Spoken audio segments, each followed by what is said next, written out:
Hi everyone, and welcome to my channel where I talk about movies, and including a year-long series where I talk about the movies from 1973, 50 years ago. What were movies like then? How do we look at them today?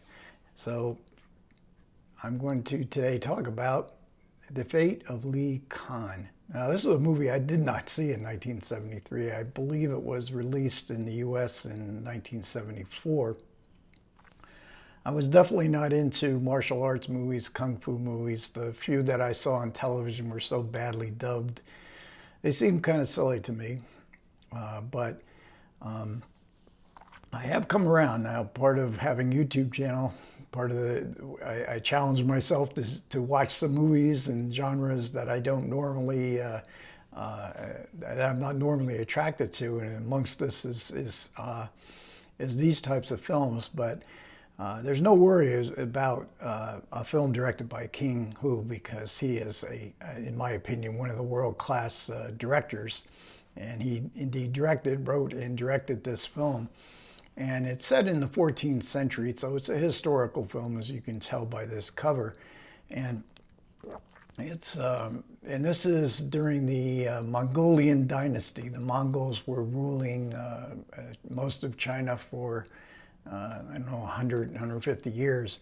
And there was a rebellion in progress against their rule. Lee Khan is high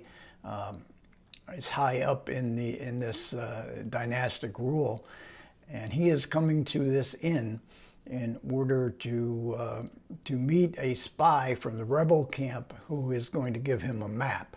But he doesn't show up till about halfway through the movie, which is set in an inn. And so it's mostly 2/3 of this movie is set in this inn. It is built into the side of a cave. It has a great interior. It's loaded with people, and the characters are trying to decide who is a spy and who is not. And is he a spy for the rebels? Is he a spy for Lee Khan?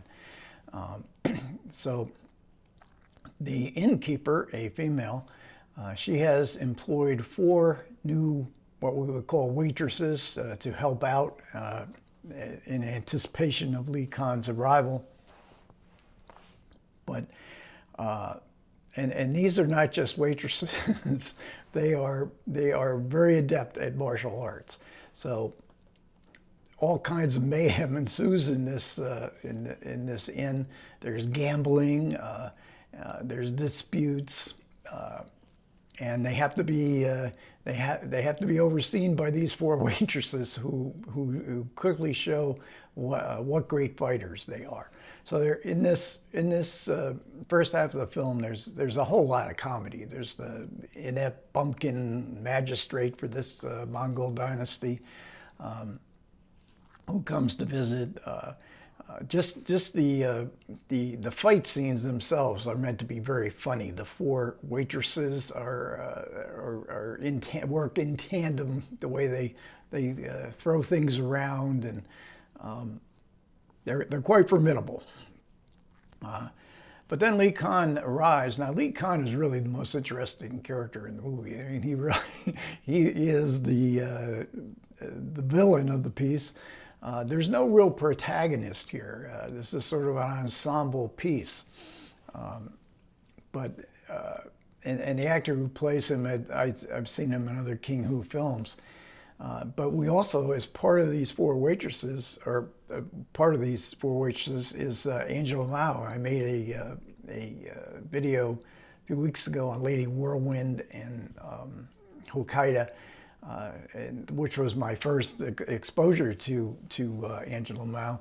That when Lee Khan comes, he comes with, I guess it's his sister. The subtitles are not always very explicit in this film, but now she's played by Feng, who is, both of these actresses are super spectacular. Now, the other females in this movie are also well known to Chinese audiences, but I haven't seen them. Now, Angela Mao I mentioned in other films that she was in, but Wu Feng was in Dragon Inn, or not Dragon Inn, in A Touch of Zen, and she was also later in Raining in the Mountain. And she's absolutely spectacular.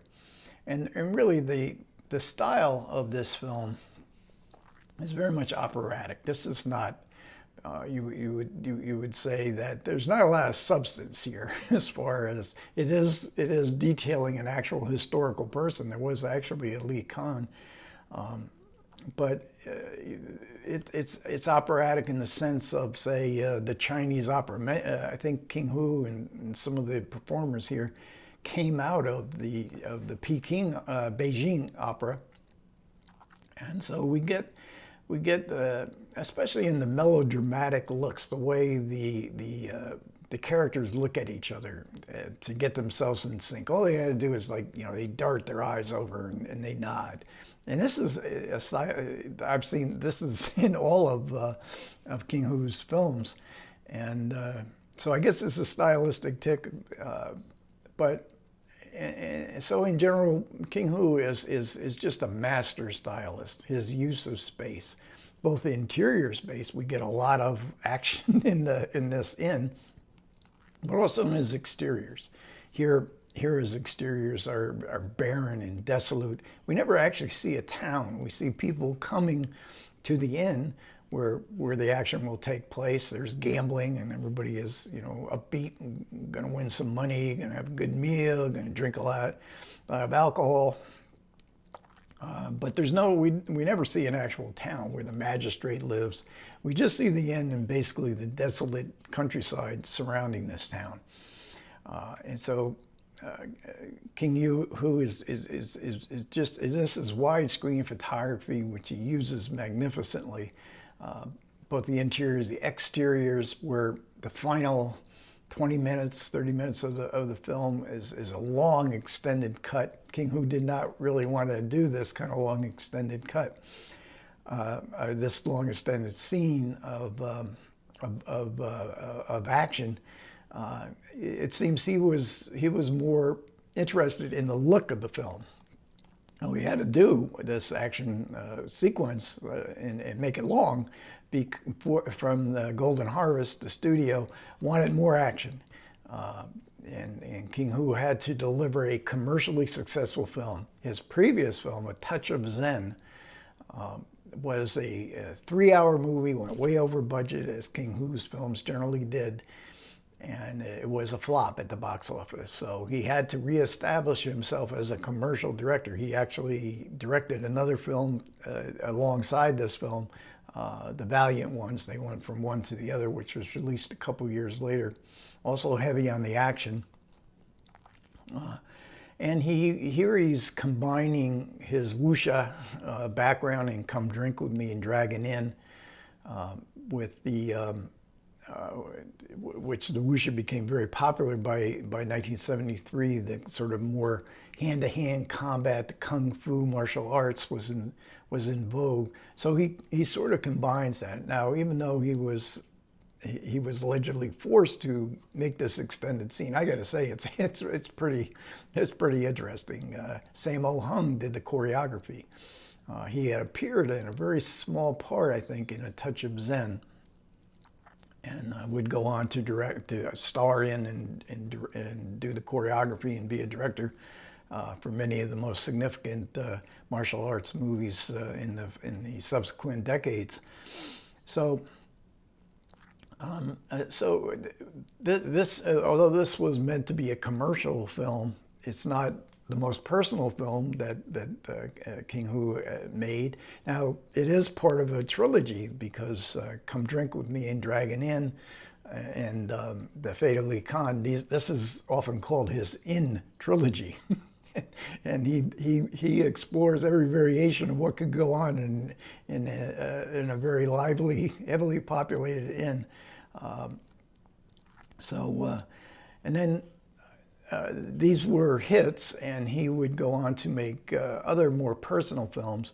And in fact, my favorite King Hu film is Raining in the Mountain. I just think that's an absolutely beautiful film. And you talk about his use of space, his use of landscape is so beautiful in all his films. Touch of Zen, just gorgeous landscapes.